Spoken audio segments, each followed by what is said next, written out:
ګرانه فاضله مقام دې ډېر غټ شو، مرتبه دې ډېره غټه ده، خو مسؤلیتونه هم درانه درته متوجه دي. ان عظم الجزاء مع عظم البلاء، لویه جزا چې ده هغه د لوی بلا په مقابل کې راځي چې امتحان څومره غټېږي، د غټ امتحان په مقابل کې بیا غټه جزا وي. هسې نه کېږي چې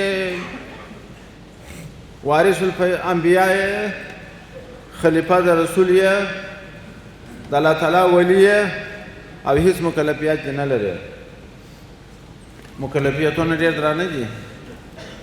د رب جل جلاله د دین دفاع، د محمد علیه السلام د سنتو احیا، ګمراهان د ګمراهۍ څخه خلاصول، شیطان چې وژلي دي هغه را ژوندي کول، دا ټول ستا مکلفیتونه دي.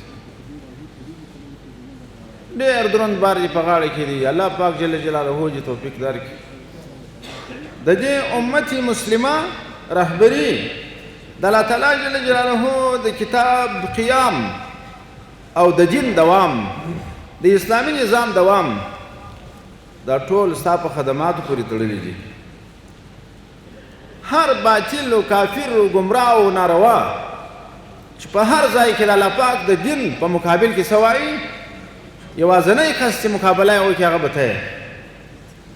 د هرې ګمراهۍ، د هر دلالت، د هر شرک، د هر کفر، د هر ظلم رد هغه ستا مسؤلیت دی. دې ته به متوجه یې.